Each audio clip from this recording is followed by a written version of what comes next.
Paul hurla ces mots avant de tomber à genoux. « Je fais ce que je ne veux pas, et je hais ce que je fais. » Un homme rempli de l'esprit, déchiré par sa propre chair. Ce que Dieu lui révéla ce jour-là, peu l'acceptent encore. Il y a des versets que l'on préfère ne pas lire à voix haute, tant ils nous ressemblent trop. L'apôtre Paul, cet homme que Dieu avait choisi entre mille, cet homme qui avait vu la gloire sur le chemin de Damas, écrivait pourtant dans sa lettre aux Romains une confession qui dérange encore aujourd'hui. Il disait ne pas comprendre ses propres actes. Il disait faire le mal qu'il ne voulait pas faire et ne pas faire le bien qu'il voulait accomplir. Un homme rempli de l'esprit, mais toujours habité par un combat que personne ne peut ignorer. Comment un homme aussi proche de Dieu pouvait-il vivre une telle guerre intérieure? Beaucoup de croyants pensent qu'une fois sauvés, une fois touchés par la grâce, la lutte contre la chair devrait cesser presque immédiatement, comme par magie. On imagine la sanctification comme une ligne droite, sans détour, sans chute possible. Mais Paul, par son propre témoignage, vient briser cette illusion confortable. Il nous montre une vérité que beaucoup refusent encore d'accepter avec sincérité aujourd'hui. La chair ne se convertit pas d'un seul coup. Elle se combat jour après jour, heure après heure, jusqu'au dernier souffle de notre vie sur cette terre. C'est une réalité que l'on n'aime pas entendre, mais qui libère lorsqu'on la reçoit. Charles Spurgeon, ce prédicateur que l'on surnommait le prince des prédicateurs, avait déjà perçu cette tension dans les Écritures, avec une clarté saisissante et une honnêteté rare pour son époque comme pour la nôtre. Il enseignait que le chrétien porte en lui deux natures qui ne cessent de se disputer le trône du cœur. L'une regarde vers le ciel, l'autre s'accroche à la poussière et refuse de lâcher prise facilement. Spurgeon disait que celui qui prétend ne plus ressentir ce combat n'a probablement jamais vraiment commencé à marcher avec Dieu, car c'est précisément la lumière de l'esprit qui révèle l'obscurité encore présente de la chair. Pensez à cela un instant. Avant de connaître Christ, l'homme marche dans les ténèbres sans en avoir conscience. Il ne lutte pas contre son péché, il y baigne, il le respire, il le considère comme normal et acceptable. Mais dès que la grâce touche un cœur, dès que l'esprit vient y habiter, une guerre commence véritablement. Ce n'est pas un signe de faiblesse spirituelle, bien au contraire, c'est la preuve que quelque chose de vivant s'est installé en nous. Quelque chose qui refuse désormais de laisser la chair régner sans contestation sur nos pensées, nos désirs et nos choix quotidiens. Paul écrivait aux Galates que la chair convoite contre l'esprit et l'esprit contre la chair. Il ajoutait qu'ils sont opposés l'un à l'autre, de sorte que nous ne faisons pas ce que nous voudrions. Ce verset seul suffit à démonter tant de prédications superficielles qui promettent une vie chrétienne sans friction. La vérité biblique est plus rude, mais elle est aussi plus honnête. Et c'est cette honnêteté qui touche celles et ceux qui, comme vous peut-être ce soir, sentent ce tiraillement constant entre deux natures opposées. Ce que vous désirez pour Dieu se heurte à ce que votre nature ancienne réclame encore avec insistance. Spurgeon comparait souvent cette lutte à deux chiens enfermés dans une même maison, se disputant sans cesse la même place devant le feu. Celui qui gagne, disait-il, est celui que l'on nourrit le plus régulièrement. Voilà une image simple, mais elle porte en elle une sagesse redoutable pour quiconque veut vraiment avancer dans la foi. Ce que vous nourrissez en vous grandit avec le temps. Ce que vous privez s'affaiblit progressivement jusqu'à perdre sa force. La chair se nourrit de compromis, de petites permissions que l'on s'accorde en pensant qu'elles n'ont pas d'importance réelle. L'esprit, lui, se nourrit de la parole, de la prière, du silence devant Dieu, de cette communion quotidienne que tant de croyants négligent, sans même s'en rendre compte, au fil des années. Ce que Paul a compris et que beaucoup refusent encore aujourd'hui, c'est que la victoire n'est jamais acquise une fois pour toutes sur cette terre. Elle se renouvelle chaque matin, sans exception, sans repos définitif. Elle exige une vigilance que notre génération, habituée au confort et à la facilité, trouve souvent insupportable à maintenir. On voudrait une formule magique, une prière unique qui efface à jamais toute tentation. Mais ce n'est pas ainsi que Dieu a conçu la sanctification de ses enfants. Il nous appelle à marcher pas à pas, et non à voler au-dessus du combat, comme si celui-ci n'existait plus. Il y a une libération profonde à accepter cette réalité, plutôt qu'à la fuir constamment. Tant que vous croyez que la lutte intérieure est anormale, vous vivez dans la culpabilité à chaque chute, à chaque faiblesse. Mais lorsque vous comprenez, comme Paul l'a compris, que ce combat fait partie intégrante de la vie chrétienne authentique, vous cessez de vous juger avec une sévérité que Dieu lui-même ne vous impose pas. Vous apprenez plutôt à vous appuyer sur la grâce, encore et encore, sachant que ce n'est pas votre perfection qui vous sauve, mais la fidélité de celui qui a commencé une bonne œuvre en vous et qui l'achèvera. Ce sujet touche quelque chose de profond, quelque chose que beaucoup portent en silence depuis des années, sans jamais oser en parler ouvertement, même à l'Église, même entre frères et sœurs dans la foi. Si votre cœur a besoin de retrouver cette proximité avec Dieu, cette intimité qui apaise le tiraillement entre la chair et l'esprit, notre guide, 21 jours pour restaurer votre intimité avec Dieu, a été pensé pour vous. Ce n'est pas un simple livret de plus parmi tant d'autres. C'est un chemin concret, jour après jour, pour vous rapprocher du Père, pour apprendre à nourrir l'esprit plutôt que la chair. Pour retrouver cette communion profonde que le bruit du monde vous a peut-être volée sans que vous vous en aperceviez vraiment. Vous pouvez l'acquérir dès aujourd'hui grâce au lien épinglé juste en dessous de cette vidéo, dans le premier commentaire. Et avant de continuer plus loin dans ce que Paul a découvert sur sa propre nature, je vous invite chaleureusement à vous abonner à cette chaîne dès maintenant, si ce n'est pas déjà fait. Chaque semaine, nous explorons ensemble les vérités les plus profondes des Écritures, à la lumière de l'enseignement de Spurgeon et de tant d'autres hommes de Dieu qui ont marché avant nous sur ce chemin étroit. Restez avec moi, car ce que nous allons découvrir dans les prochains instants va changer votre regard sur votre propre combat intérieur et sur la façon dont Dieu agit au cœur de cette lutte. Paul ne s'est pas arrêté à cette confession douloureuse. Il a poursuivi son raisonnement jusqu'à un point que beaucoup de lecteurs pressés manquent complètement. Il a écrit que ce n'est plus lui qui accomplit le mal, mais le péché qui habite en lui. Cette phrase pourrait sembler être une excuse facile, une manière de se déresponsabiliser. Mais ce n'est pas du tout ce que Paul cherchait à dire. Il faisait une distinction essentielle entre son identité nouvelle en Christ et cette vieille nature qui continue de se manifester. Car voici la vérité que peu osent regarder en face. Devenir chrétien ne signifie pas devenir instantanément quelqu'un d'autre dans sa chair. Cela signifie recevoir un esprit nouveau qui vient habiter dans un corps encore marqué par le péché. L'esprit est régénéré instantanément au moment de la nouvelle naissance, mais le corps, lui, attend encore sa rédemption complète. C'est pourquoi Paul parlait ailleurs de gémir dans cette tente terrestre, attendant la délivrance finale promise par Dieu à tous ses enfants fidèles. L'apôtre décrivait cette réalité comme deux lois en action dans un même homme. Une loi de l'esprit qui l'attire vers ce qui est bon, et une loi du péché qui continue d'agir dans ses membres, malgré sa volonté sincère de bien faire. Cette tension n'est pas propre à Paul seul. Elle traverse toute l'histoire des hommes de Dieu dans les Écritures. David lui-même, après son péché avec Bathsheba, s'écriait dans le psaume 51 qu'il était né dans l'iniquité et conçu dans le péché. Ce n'était pas une excuse pour continuer à pécher, mais une reconnaissance humble de la profondeur du problème humain. David ne cherchait pas à minimiser sa faute. Il cherchait à comprendre pourquoi, malgré son amour pour Dieu, il avait pu tomber si bas. Un homme selon le cœur de Dieu, choisi et oint dès sa jeunesse, capable pourtant de tomber dans l'adultère et le meurtre. Si un tel homme n'était pas à l'abri de cette lutte intérieure, aucun de nous ne devrait s'étonner de ressentir la même faiblesse aujourd'hui. Cette même tension profonde habite chacun de nous aujourd'hui encore, que nous l'admettions ouvertement devant les autres ou non.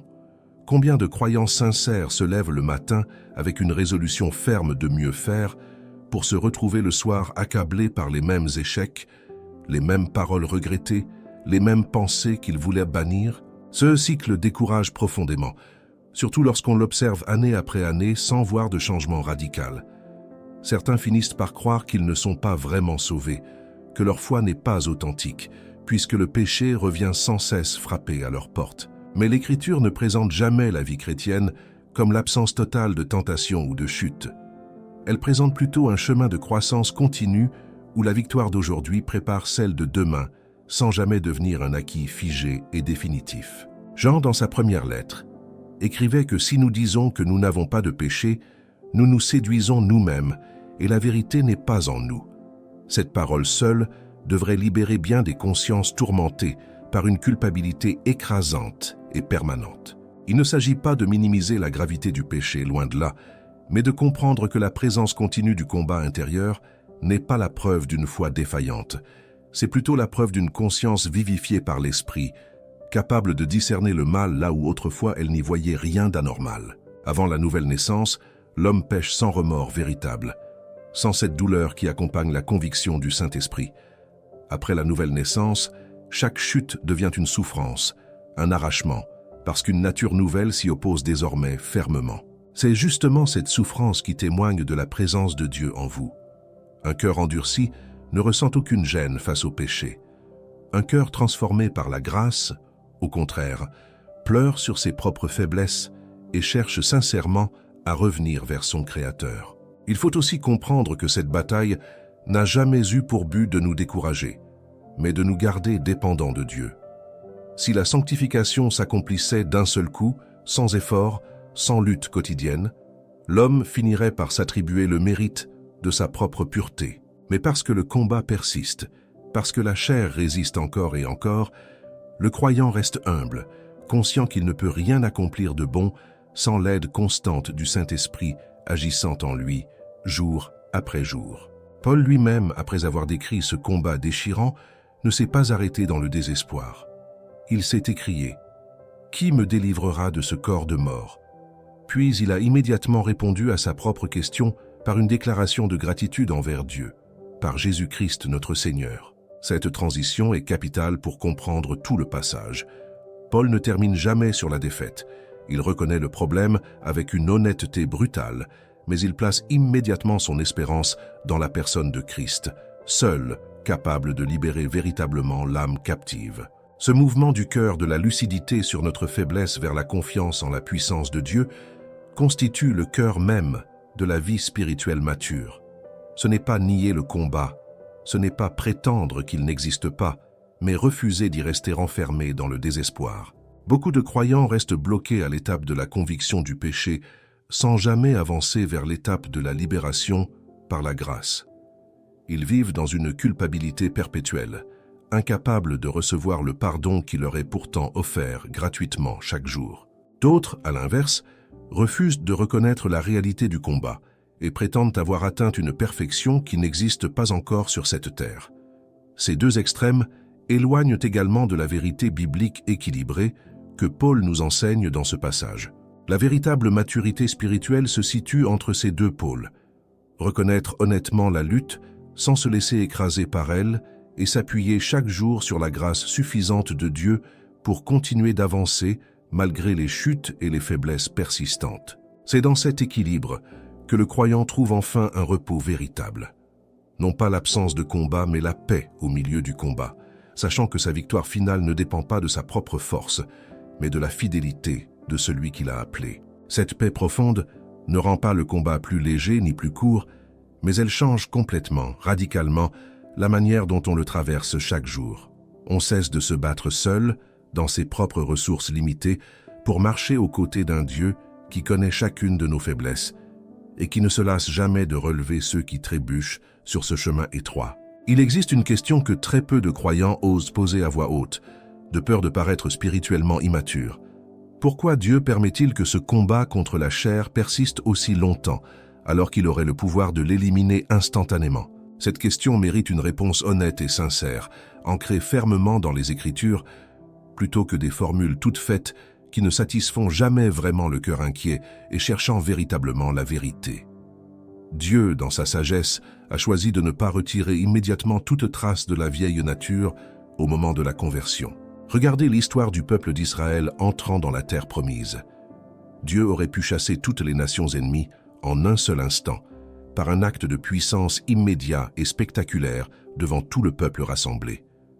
Pourtant, il choisit de le faire peu à peu, disant que le pays ne devait pas devenir désert trop rapidement, de peur que les bêtes sauvages ne se multiplient contre eux avant qu'ils ne soient assez nombreux pour occuper pleinement le territoire. Cette image parle directement à notre propre expérience spirituelle. Si Dieu retirait d'un coup toute présence du péché en nous, notre âme, encore fragile, encore inexpérimentée dans la foi, ne saurait probablement pas occuper correctement cet espace nouvellement libéré. Nous risquerions de nous enorgueillir immédiatement et sans discernement, de croire fermement que nous avons atteint cette pureté par nos propres mérites personnels, oubliant totalement et complètement que tout vient uniquement de la grâce de Dieu. C'est pourquoi Dieu préfère nous conduire progressivement, étape par étape, dans cette conquête intérieure. Chaque victoire remportée sur une habitude, une pensée, une parole blessante, nous enseigne quelque chose sur la fidélité de Dieu que nous n'aurions jamais appris si tout nous avait été donné instantanément sans effort de notre part. Jacques écrivait dans sa lettre que la mise à l'épreuve de notre foi produit la patience, et que la patience doit accomplir une œuvre parfaite en nous, afin que nous soyons parfaits et accomplis, sans rien qui nous manque. Ce processus de maturation prend du temps, parfois des années entières, parfois toute une vie tout entière consacrée à cette lente transformation. Il n'existe pas de raccourci véritable dans l'œuvre de sanctification, même si notre culture moderne, habituée à l'instantanéité en tout domaine, préférerait qu'il en soit autrement. Pensez à un enfant qui apprend à marcher. Il tombe, se relève, tombe encore, jusqu'à ce que ses jambes se renforcent suffisamment pour tenir debout sans aide extérieure et sans soutien constant de ses parents.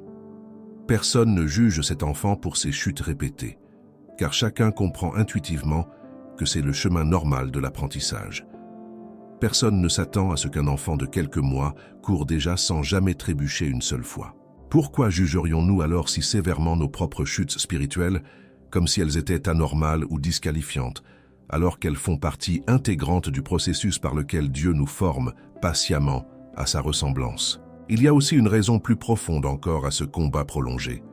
Paul écrivait aux Corinthiens qu'une écharde lui avait été donnée dans la chair, un ange de Satan pour le souffleter, afin qu'il ne s'enorgueillisse pas à cause de l'excellence des révélations qu'il avait reçues. 3 fois il avait supplié le Seigneur de la retirer complètement de sa vie, et 3 fois Dieu lui avait répondu que sa grâce lui suffisait amplement, car sa puissance s'accomplit pleinement dans la faiblesse humaine reconnue et acceptée. Voilà une vérité qui bouleverse notre conception habituelle de la force spirituelle. Nous pensons souvent que la maturité chrétienne se mesure par l'absence de faiblesse, par une force apparente, par une vie qui semble parfaitement maîtrisée aux yeux des autres croyants, qui nous observent dans nos assemblées et nos communautés de foi. Mais Dieu mesure les choses différemment. Il choisit parfois de laisser subsister une faiblesse, précisément pour que sa propre puissance soit manifestée à travers elle, et non à travers nos propres capacités naturelles ou notre volonté personnelle.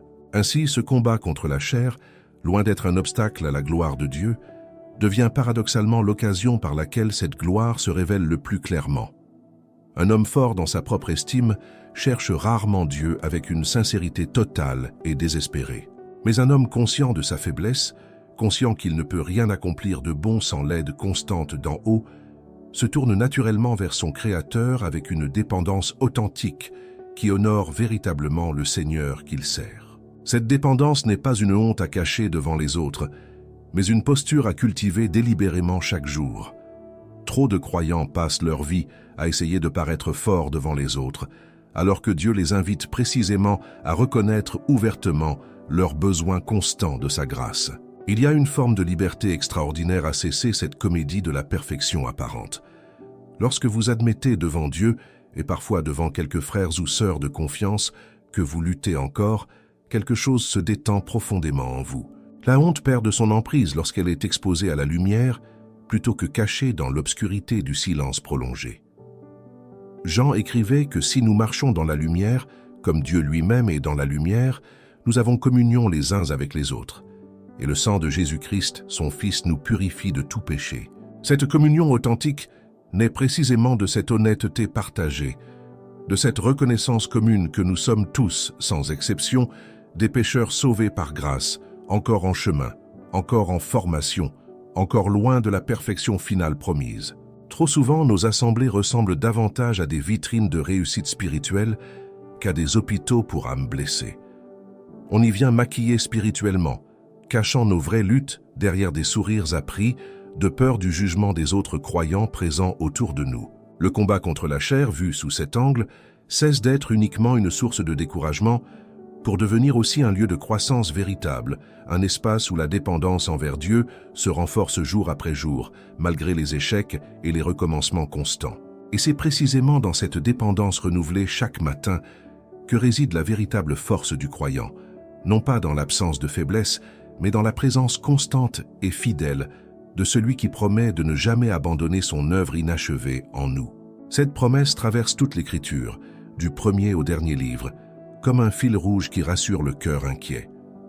Dieu ne se lasse jamais de recommencer avec nous autant de fois qu'il le faudra, jusqu'au jour où il achèvera enfin, pleinement et parfaitement, ce qu'il a commencé. Il y a un piège subtil et sournois que beaucoup de croyants sincères rencontrent après avoir compris cette vérité profonde sur le combat permanent entre la chair et l'esprit qui les habite.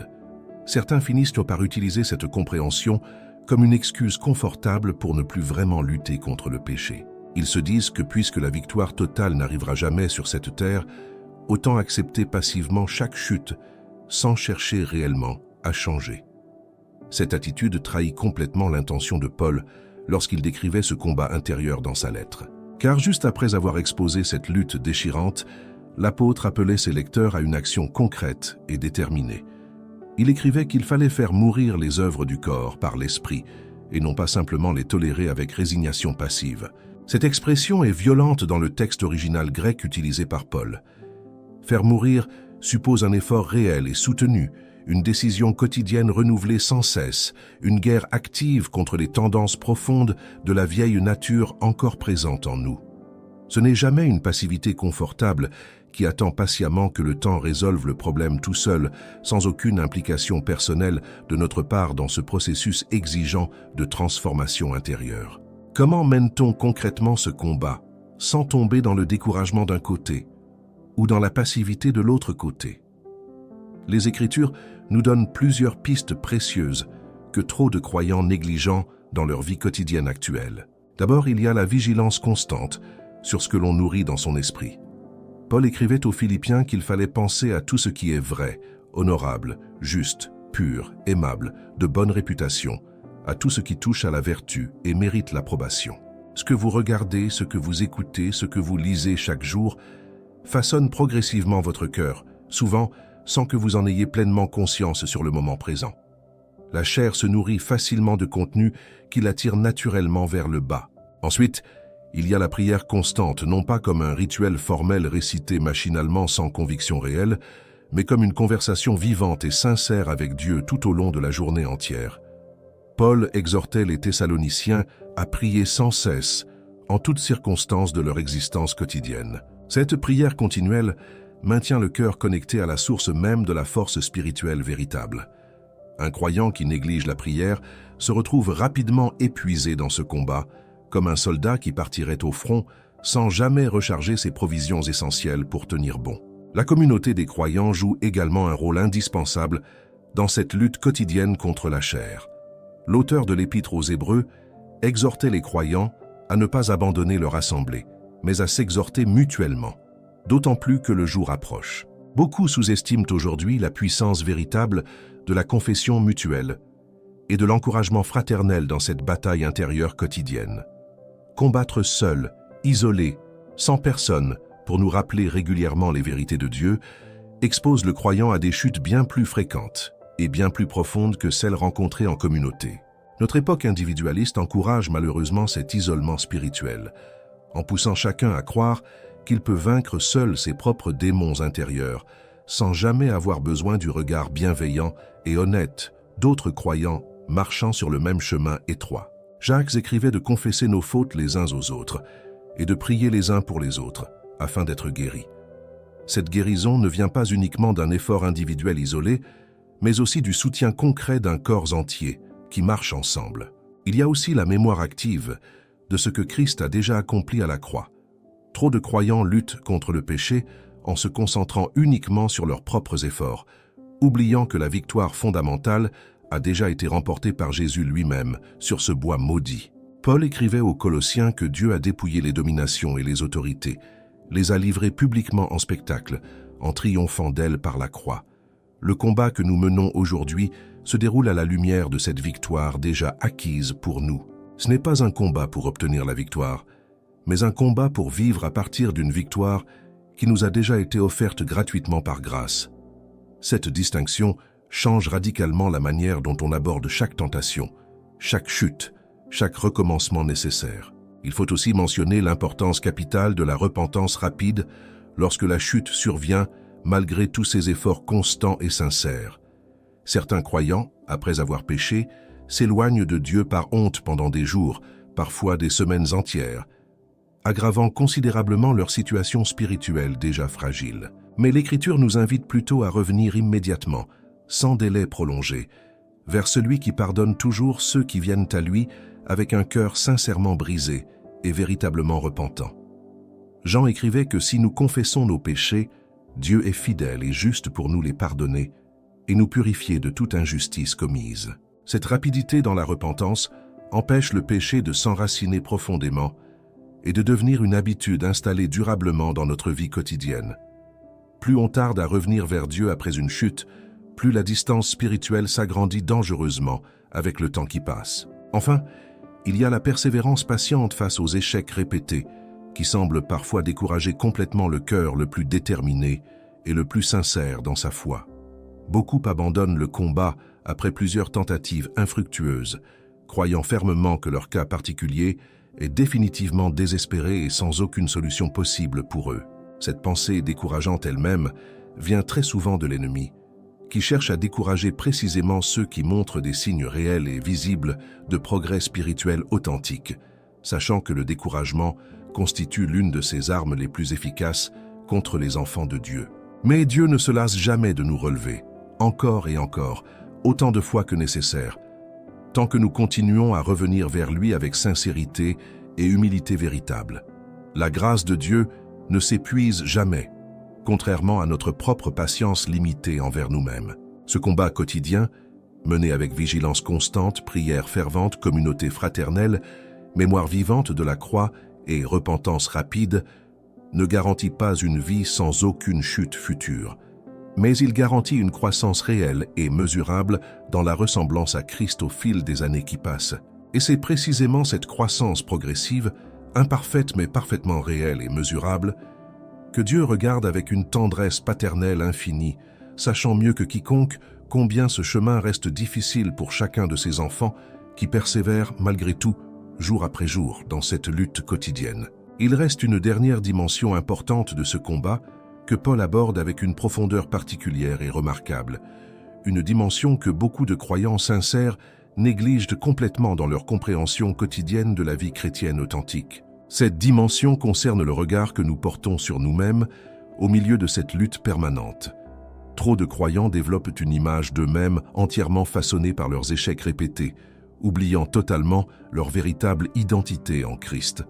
Ils finissent par se définir uniquement comme des pécheurs incorrigibles, incapables de changement réel, plutôt que comme des enfants de Dieu, rachetés par un sang précieux, encore en processus de transformation constante et progressive. Cette différence peut sembler subtile au premier regard, presque purement théorique et académique, mais elle change radicalement et profondément la manière dont on aborde chaque chute et chaque échec rencontré sur ce chemin difficile et exigeant de la sanctification quotidienne et progressive. Un homme qui se définit par son péché vit dans la honte permanente et finit souvent par abandonner tout effort véritable, puisqu'il croit fondamentalement que rien ne pourra jamais changer sa nature profonde et son destin spirituel. Mais un homme qui se définit par son identité nouvelle en Christ, tout en reconnaissant honnêtement et humblement ses faiblesses persistantes, garde toujours l'espérance vivante d'un changement réel et durable, parce qu'il sait que ce n'est plus lui qui vit, mais Christ qui vit véritablement en lui désormais. Paul écrivait aux Galates cette vérité magnifique, que sa vie n'appartenait plus à la chair, mais qu'elle se vivait désormais par la foi au Fils de Dieu, qu'il avait aimé et s'était livré lui-même pour lui personnellement. Cette identité nouvelle ne s'efface jamais, même au cœur des pires échecs et des rechutes les plus douloureuses. Elle demeure la vérité fondamentale sur laquelle le croyant peut toujours revenir, quelle que soit la profondeur de sa chute récente. Pensez à un enfant né dans une famille royale, mais qui aurait grandi dans des habitudes de pauvreté et de misère avant son adoption officielle et légale au sein du palais. Même après son adoption complète, certains réflexes anciens pourraient persister quelque temps, sans jamais changer sa véritable identité de fils légitime du roi. Il pourrait encore ramasser instinctivement des restes de nourriture, se méfier instinctivement de l'abondance nouvelle qui l'entoure désormais, ou douter secrètement de son appartenance réelle à cette famille royale qu'il a pourtant officiellement accueillie est déclaré héritier. De la même manière, nos réflexes de pécheurs peuvent persister longtemps après notre nouvelle naissance spirituelle, sans jamais effacer notre véritable identité d'enfant adopté par grâce dans la famille de Dieu, notre Père céleste bienveillant et patient. Cette vérité devrait transformer profondément notre manière de réagir après chaque chute rencontrée sur ce chemin difficile. Plutôt que de sombrer dans une culpabilité paralysante, le croyant peut se rappeler activement qui il est réellement en Christ Jésus. Il n'est pas défini par sa dernière défaite, aussi douloureuse soit-elle sur le moment présent. Il est défini par la déclaration de Dieu lui-même, qui l'appelle juste, saint, racheté, aimé, malgré tout ce combat intérieur qui continue de faire rage. Cette perspective équilibrée ne minimise jamais la gravité réelle du péché, ni n'excuse la paresse spirituelle chez le croyant véritablement sincère et déterminé. Elle offre plutôt un fondement stable et solide à partir duquel continuer courageusement le combat, sans être écrasé complètement par le poids d'une identité entièrement négative et décourageante. David lui-même, après ses fautes les plus graves et les plus honteuses, revenait toujours à cette vérité fondamentale dans ses psaumes de repentance profonde et sincère. Il ne niait jamais la gravité réelle de son péché devant Dieu, mais il s'accrochait fermement et obstinément à la miséricorde et à la fidélité constante de son Dieu. Il écrivait que Dieu ne rejette jamais un cœur brisé et véritablement contrit, que ce sacrifice-là lui est particulièrement agréable, bien plus que n'importe quel sacrifice extérieur ou rituel religieux accompli sans véritable transformation intérieure du cœur profond et sincère. Cette même vérité s'applique directement à votre propre vie aujourd'hui, quel que soit le combat spécifique que vous traversez actuellement dans le secret de votre cœur, loin du regard des autres croyants qui vous entourent chaque semaine. Peut-être luttez-vous contre une habitude que vous pensiez avoir vaincue depuis longtemps, mais qui revient sans cesse frapper à votre porte lorsque vous vous y attendez le moins dans votre quotidien chargé et fatigant. Peut-être portez-vous une culpabilité ancienne, jamais vraiment résolue ni pleinement guérie, qui continue de peser lourdement sur votre conscience malgré les années qui passent inexorablement et les efforts sincères que vous avez déjà fournis pour changer véritablement votre comportement quotidien.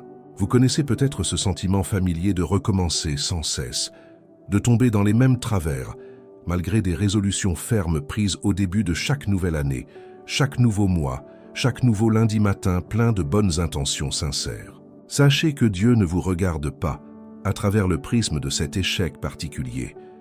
Il vous regarde à travers le prisme de son Fils, qui a déjà payé intégralement la dette de ce péché précis, ainsi que de tous les autres péchés commis ou à venir. Cette vérité ne doit jamais devenir un prétexte confortable pour continuer sciemment et volontairement dans le péché, comme Paul le précisait clairement lui-même dans sa lettre aux Romains, en posant la question rhétorique de savoir si l'on devait persévérer délibérément dans le péché pour que la grâce abonde davantage. Sa réponse était catégorique, immédiate et sans ambiguïté aucune sur ce point précis. « Certainement pas », répondait-il avec force. « Comment ceux qui sont véritablement morts au péché pourraient-ils encore y vivre normalement, comme si de rien n'était, comme si cette mort spirituelle profonde n'avait jamais réellement eu lieu dans leur existence transformée ?» Le combat contre la chair vécu à la lumière de cette identité nouvelle et de cette grâce abondante devient alors un combat d'amour reconnaissant plutôt qu'un combat de peur et de terreur constante face au jugement divin redouté. On ne lutte plus contre le péché uniquement pour éviter une punition terrible et redoutée, mais parce qu'on aime véritablement celui qui nous a tant aimés le tout premier, et qu'on désire sincèrement et profondément lui ressembler chaque jour davantage, malgré les échecs inévitables qui parsèment inévitablement ce chemin long et difficile.